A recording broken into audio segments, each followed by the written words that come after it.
Right మా. ఇప్పుడు SI mains ఒకసారి క్వశ్చన్ చూడండి. 52 అంటే 52 నుంచి స్టార్ట్ అయితే ఇక మిగతా ఆల్మోస్ట్ 57, 58 వరకు టైమ్ అండ్ వర్క్ క్వశ్చన్స్ ఉన్నాయి చూడండి మొత్తం. అంటే 52 ఈ క్వశ్చన్ చూడగానే చాలామంది, నాకు తెలిసి 90% ఈ క్వశ్చన్ చూడగానే భయపడతారు మా. ఫస్ట్ భయపడిన తర్వాత ఆన్సర్ ఇవ్వడానికి టైం పడుతుంది. సో ఎందుకంటే చదవడానికి విత్తనం చూడండి. మరి అడిగిన రాష్ట్రకి రేషియో అడుగుతున్నాడు. ఆప్షన్స్ కూడా రేషియోలో ఉన్నాయి కాబట్టి చూడండి. A and B together can do a piece of work in 120 days. సరే మంచిది. BC together can do it in 160 days. A started the work alone for 50 days and then left. Then B continued work alone for 70 days. Okay మంచిది. And he left it if the remaining work was finished by C alone in 130 days. Then the ratio between the number of days needed by A, B, C respectively to finish the work independently is ఇండిపెండెంట్గా work చేయాలి. అంటే ఇక్కడ ఏబీలు ఇద్దరు కలిసి ఒక పనిని ఎన్ని డేస్లో చేస్తున్నారు మా? 120 daysలో చేస్తారు. బీసీలు అయితేనేమో 160 days చేస్తారు. కానీ ఇక్కడ ఏం జరిగిందంటే ఏ ముందు మొదలుపెట్టినట్ట పని. సరే మంచిది. 50 days చేసినట్ట వెళ్ళిపోయినట్ట. తర్వాత మిగిలిన పని ఉంటుంది కదా, దానికి బి ఎంటర్ అయ్యాడు. బి ఎంటర్ అయ్యి 70 days చేసి వెళ్ళిపోయాడు. తర్వాత 70 days చేసి వెళ్ళిపోయాడు. ఇక మిగిలిన వరకు మొత్తం ఉంది కదా, అది సి వచ్చేసి ఇంకా 130 daysలో ఫినిష్ చేసుకున్నాడు. ఇది కానీ ఇండివిజువల్గా వాళ్ళు ఏ ఎన్ని డేస్, బి ఎన్ని డేస్, సి ఎన్ని డేస్ తెలియదు.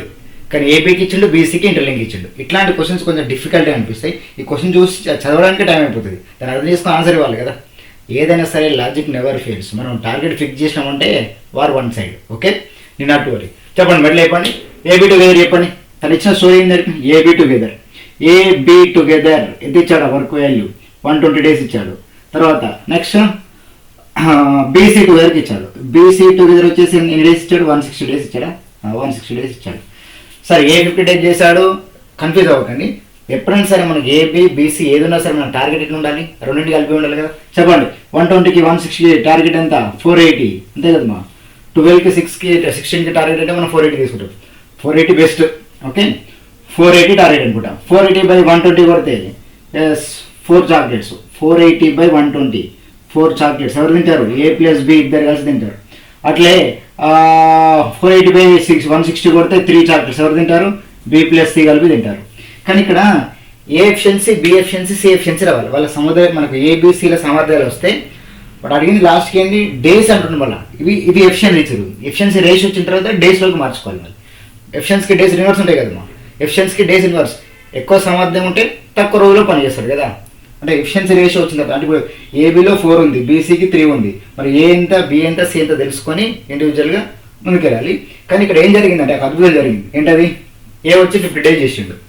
సరే ఏ వచ్చిండు 50 days చేసిండు, ఒప్పుకుందాం. జాగ్రత్త.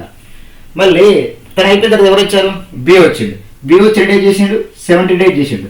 కానీ ఇక్కడ ఇంటర్లింక్ లేదు. ఏ ఎంతో బి ఎంతో తెలియదు కదా. ఏ ప్లస్ బి 4 అయితే బి ప్లస్ సి 3 అయితే ఎన్ని చాక్లెట్స్ ఉంటుందో తెలియదు కదా. అప్పుడు మీరు ఎలా అర్థం చేసుకోవాలి? కొంచెం లాజికల్గా ఉండాలి మైండ్ సెట్. ఏ 50 days, బి 70 days అని తెలుసు. Okay fine. ఇక్కడ ఏ 50 days చేసిండు, బి 70 days చేసినట్టు మనకి ఏబీ టుగెదర్ ఉంది కదా. అప్పుడు ఏబీ టుగెదర్ అంటే 50 days చేసినట్టేగా. ఏదండి? ఏబీ టుగెదర్ 50 days అనుకుంటున్నాను. ఎందుకంటే ఏ 50 days చేసిండు, బి 70 days చేసినట్టే. ఈ 70లో 50 + 20 అనుకుందాం చేసేపు. అచ్చా ఏబీ టుగెదర్ 50 days చేసాను అనుకుందాం. ఏబీ టుగెదర్ 50 days చేసాడు అనుకుందాం. బేలాట్ అంటే ఇంకో 20 days బీకి మిగతా తర్వాత విషయం. ఎందుకంటే ఏబీ టుగెదర్ వాల్యూ ఉంది కదా. ఎస్ 50 days వర్క్ ఆఫ్ ఎవరు? ఏబీ టుగెదర్ 50 days వర్క్ అంటున్నా.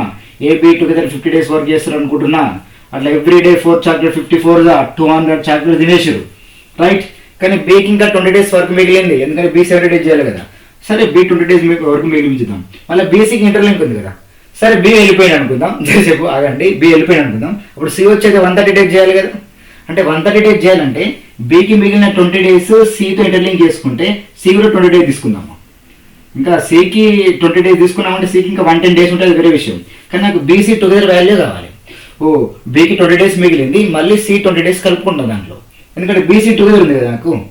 ఓకే 20 days వర్క్ బీసీ కలిపి 3 చాక్లెట్స్ తింటున్నారు. 23 60 అయిపోయాయి. అచ్చా 200 అయిపోయాయి, 60 అయిపోయాయి. ఎవరెవరు తింటే ఏబీ 50 days చేసి బీసీ 20 days చేస్తే. కానీ సికి ఇంకా 110 days మిగిలింది చాక్లెట్. అంటే వర్క్ 110 days మిగిలింది.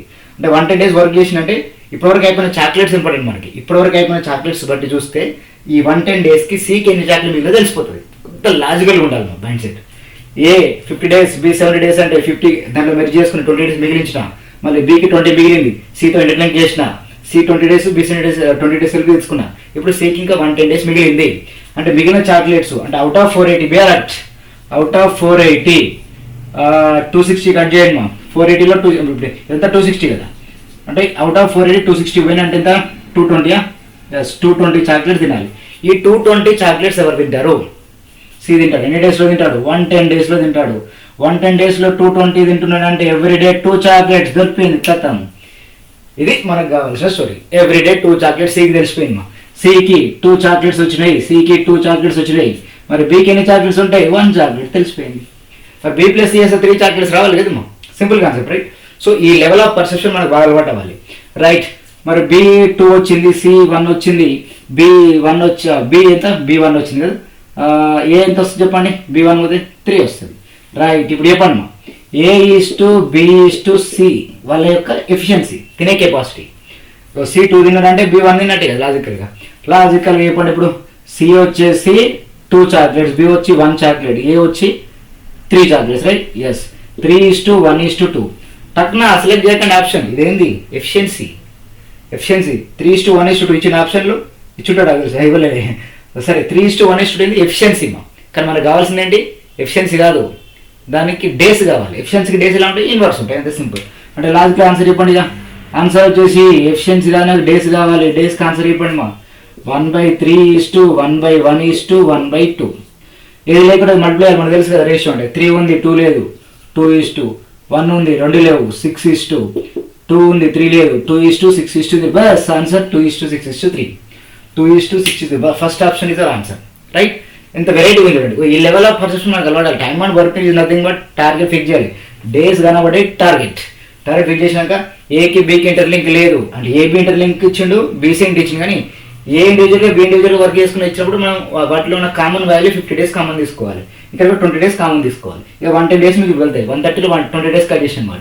ఆ 110 డేస్ తోటి సి యొక్క వాల్యూ తెలిసినప్పుడు ఆటోమేటిక్గా బీసీ తెలిసిపోతుంది రైట్. ఇట్లా అంటే మీకు ఎంత స్టోరీ అర్థం కావాలని చెప్పి ఇంత కూల్గా చెప్తున్నాను. నిజానికైతే నాకు తెలిసి 30 సెకండ్స్లో ఆన్సర్ ఇవ్వచ్చు టు బి ఫ్రాంక్. 30 సెకండ్ కాకపోతే ఈ ఇంటర్లింక్ అర్థం కావాలి మనకి, ఆ లెవెల్ ఆఫ్ పర్సెప్షన్. ఇప్పుడు మరి ఎవ్రీ కాంపిటేటివ్ ఎగ్జామ్స్కి మీకు ఎందుకు ఆప్టిట్యూడ్ అడుగుతున్నాడు మా? మీ ఇంటెలిజెన్స్ చెక్ చేయడానికి కదా. So that's my perception. Okay, ఇది క్వశ్చన్ నెంబర్ 52. మొత్తం టైమ్ అండ్ వర్కే ఇక మన ప్రపంచం తెలుసు కదా, ఈజీ అంటే ఆప్టిట్యూడ్ ప్రపంచం చెప్పేది నేను. Okay, let's go for question number 53.